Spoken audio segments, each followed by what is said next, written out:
Battlefield 6 has about 9 different types of ammo that you can unlock across all of the different guns. And I just spent the last day going deep and testing them all. Some of them are insane, some are decent, and some are an absolute scam that I have no idea how they got put into the game in the first place. And you probably should stop using those. Here's the most comprehensive ammo breakdown video that you've ever seen for Battlefield 6, and let's just dive into it. Now, obviously, we're gonna have to start off with the FMJ rounds. These are the normal rounds that come with every gun except the shotguns. There's not too much mentioning here except just a few things I want to set just so we have a baseline. FMJ bullets will deal a normal amount of damage, the amount of damage that the gun has, with the same damage fall off that the gun is supposed to have. The bullets can break certain cover with enough shots, does not penetrate or deal damage through cover through any of these shots. It does pierce enemies and deal damage to the first target and the second, while doing about 60 to 80% of its full damage to the next target, depending on fall off and other factors. And of course, I didn't notice, it actually penetrates the windows to certain vehicles such as battle choppers or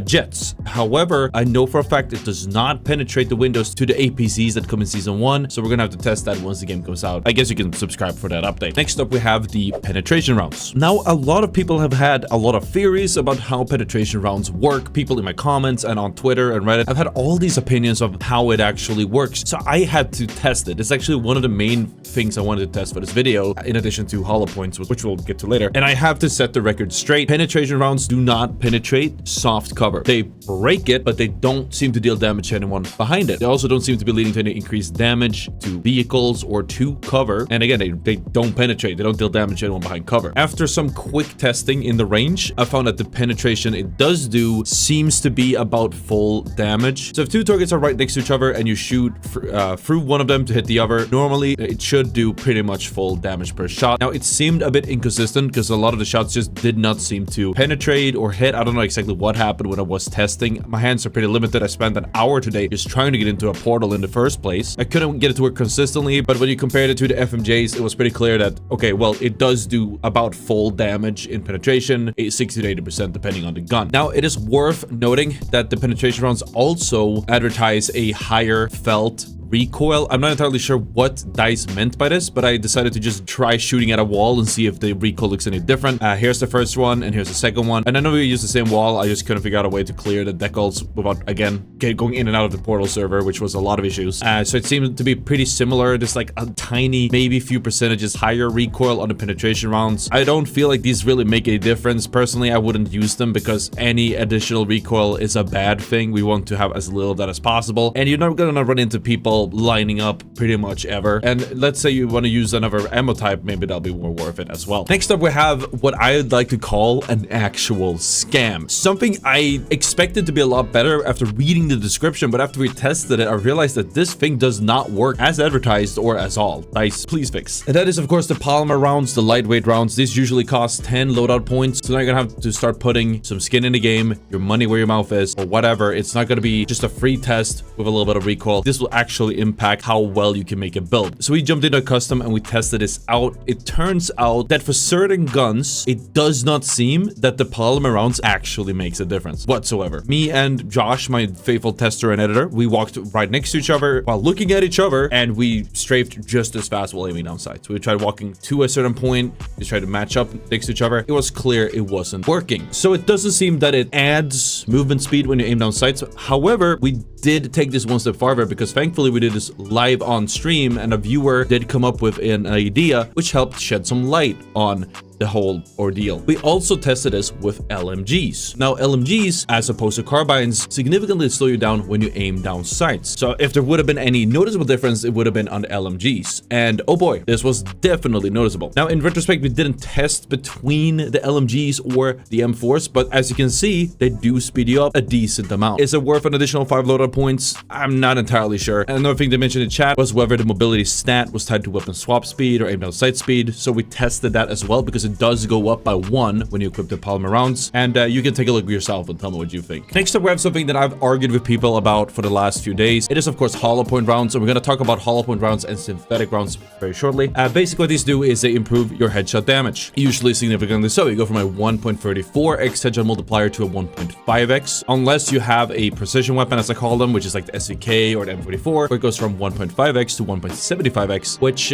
makes a pretty big difference because the SVK and the M44 both have a one-shot headshot range within about 10 meters or closer. But the second you go beyond that, it only does 90 damage and doesn't headshot anymore. It feels terrible. But if you do equip the hollow point rounds, your overall damage becomes much higher, which means that as the damage falls off, you actually get a one-shot headshot up to 20 meters or so away with those hollow points equipped. So for the M44, it's a must-have, maybe even SVK. It also changes some breakpoints down the line for like spamming headshots, but it's mostly just for the one shot. Something else I wanted to dive into is, of course, decimals. As you guys know, the weapons in the game don't actually have like I think it's called an integer value, like a full value, but they actually in damage, but they actually have a decimal point behind them. So this basically means that there's always going to be that hidden last decimal that is supposed to be there to round things up, usually to bring a 33 damage weapon up to 100 for free shots hit. This also applies to certain hollow point round weapons, and it'll be more noticeable as we move past that into synthetic territories, which is a leveled up hollow point, but it does have a big problem. So we ran the test on the synthetics with a build I've made myself, which I'm starting to wonder whether that is the ideal one, specifically on the RPK. Now, the RPK is a 33 damage weapon, which can have either the synthetics or the hollow points. When you are close enough, it will 2-tap in the head, but the second you're a little bit too far away, it's a free tap, and then anywhere past that is a free tap. And as we were running these tests, I realized that the breakpoints are pretty much the same, at least for close range for hollow point, because both the synthetics and hollow points, at least for the RPK, both 2-shot up to 2 meters away and then free shot past that. Now, I didn't run the entire range all the way down, but we did find 3 points of damage, which was at RPK did 58 damage at within 12 meters. It was 41 damage at 12 meters and beyond, and then pretty much far away, I forgot to write down the exact range, it did 38 damage. So the amount of shots for a kill in the head are actually the same. Now, the hollow points are 50 damage, so 2 shots for headshot kill, 41 damage at 12 meters, so that's 3 shots for headshot kill. But then at that same long distance, it was 32 damage, so that's an additional shot to get that kill or breakpoint. Now, what this means is that you should consider the hollow points or the synthetic rounds as ways to increase your single shot headshot shots to kill. And it depends on your specific weapon's damage profile, like how does the damage fall off work on it, whether it's worth it to invest into the hollow point or into the synthetic rounds. And in some cases, as with this RPK build, it might not even be worth it, because at the range that I had to get 4 headshots versus 3 headshots, I'm probably not gonna be hitting headshots anyways, not with the bloom on this thing, which we covered in a different video. Check that out. So honestly, I could just end up saving 10 points running hollow points. I'll still have the 2 shots at close range. I'll still have the 3 shots at like slightly farther range, and I'll still, you know, it'll perform pretty much similar. So you can run this math yourself if you want to compare whether you want hollow points or synthetics, and we're probably gonna do a full video of this, but all you have to do is take the gun that you have that you want to test, go into the range and try shooting the different targets in the body, then multiply the damage that you do on these different ranges by 134, 1.5 and 1.75 respectively to get the idea of the default headshot, the hollow point headshot, and the synthetic headshot respectively. And then you'll get an idea of how many shots you need to kill and whether that's realistic, because let's be realistic, in most cases, if you have synthetics or hollow point rounds, you're gonna have to hit people in the head. If you can't hit people in the head, what's the point, right? But a lot of people keep forgetting that yes, you might benefit from 1 less shot to kill in the head at like 100 meters. Are you really gonna hit 3 shots in the head at 100 meters in the first place? I mean, if you're consistently doing that, absolutely go for it. But I'm more concerned about what you're gonna do in the 99% of the game that you're using this gun and not hitting headshots at 100 meters. And obviously it's gonna be harder to do so if you spent very important loadout points on bullets that don't make a tangible difference when you could have spent those on better recoil or aiming down sights or bloom reductions or literally a silencer or anything else. So overall, you have to really think long and hard if you think hollow points or synthetics are worth it for you. I'm gonna have to take a look at my previous builds, and I'm going to take this in consideration moving forward, because clearly it's not as simple as synthetic does more damage.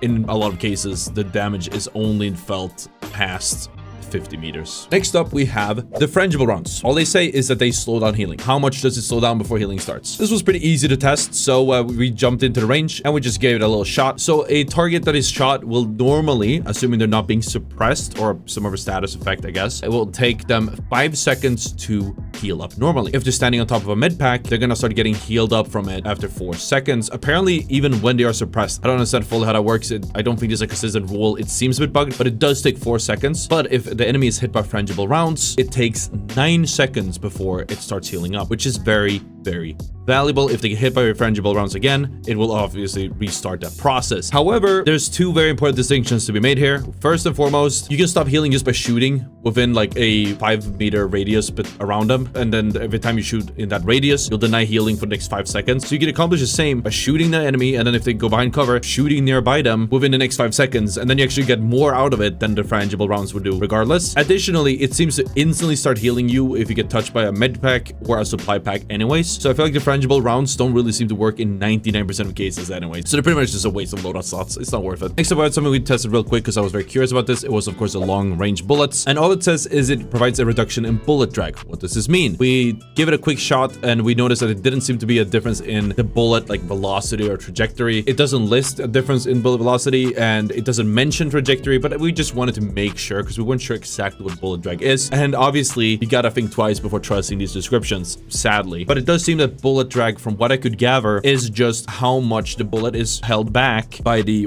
air, I guess. So we gave this a test by shooting at a target about 100 meters away. And I measured this pretty much with my phone so we can get the specific numbers here on the screen. Not sure if it matters too much, but so between me shooting and hitting Josh here, my trusty target dummy, it took about 0.4 seconds. With the long range bullets equipped, it took about 0.3 seconds. So assuming the bullet speed is the same amount across the longer ranges, so it doesn't like slow down even farther as it goes past like 500 or 1000 meters. I don't know why they would code it like that. It's probably just a linear speed from point X to Y. It's safe to assume that it seems to make your bullets travel about 25% faster. Moving on, we have something better than sniper bullets, and that is, of course, the Buckshot. Now, obviously, there are 3 shotguns in the game, and it takes a while to unlock all of the Flechettes and the Slugs and the Buckshots, and people hate me when I use the shotgun. It's a little bit cheesy. And the point of this video is to explain how the bullets work and not the guns, even though I do know that the bullets work slightly different when it comes to specifics on between these different shotguns. We're just gonna focus on the M87A1 because it's the main one that people use. So I just quickly tested this against the bots, and I found that if you point this gun center of mass, it will one-shot the target up to 17 meters away. The spread isn't super tight, but there does seem to be some RNG within like the general area. It's not like in, I guess, Team Fortress 2 where you have like 1 dot and then like a proper pattern all around. There is some RNG to it, so you could still get cooked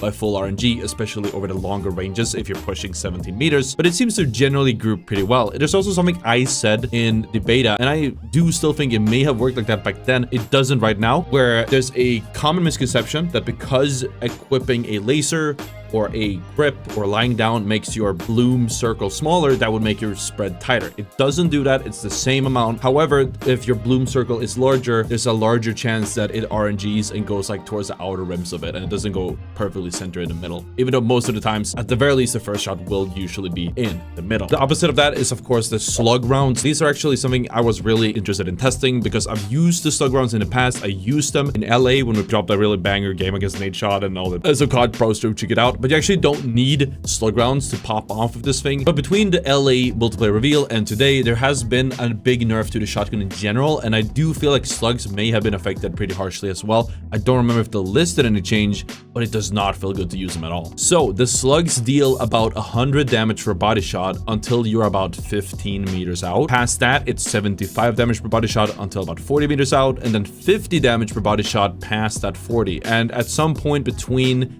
the 40 meter mark and the 100 meter mark, it ramps down to 43, which means that in most cases, you're either going to have a one-shot body shot, and if the target is a little bit far away, I mean, good luck sniping someone at 100 meters. I do know slug shotguns exist with a scope on it, but you know, you're most likely going to be two-tapping them either way. But what if you want to hit a headshot? What if you want to actually snipe someone with high accuracy and be rewarded for it? The slug rounds on the M87 will one-shot in the head up to about 35 meters away, after which it deals 67 damage at 40 meters, and then eventually ramps down to 58 at about 100 meters or so. So if you are really accurate, like this is not the easiest to hit headshots with the slugs, then you can absolutely extend your range and pop people in the head up to 35 or so meters and still consistently get those one shots. But obviously, realistically, depending on the situation situation, you're usually going to be better off just going for the body shot because a 2-tap is pretty fast, but it really depends on what the situation calls for. And then finally, to round it all up, I had to spend a few hours now just leveling up my shotgun because I haven't used it since the game was released. Now we're gonna talk about the Flechette rounds. Now these say they both penetrate targets and they slow down healing. So my assumption was that this was a mix of 2 different bullet types that we have just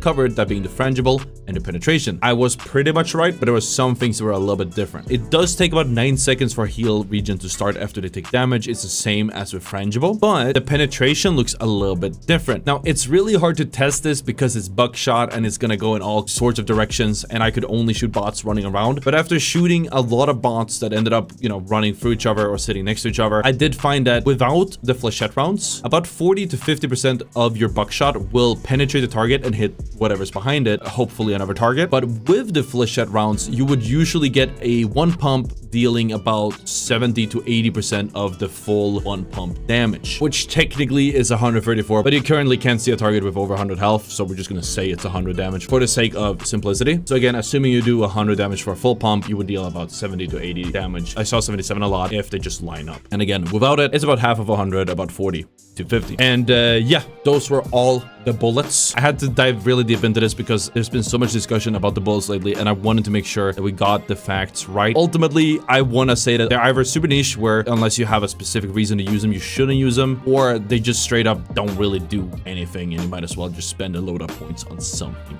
else. Obviously, I'm curious to hear what you guys have to say in the comments, so let me know. Anyways, thank you so much for watching, and I'll see you guys next time. All right, peace out.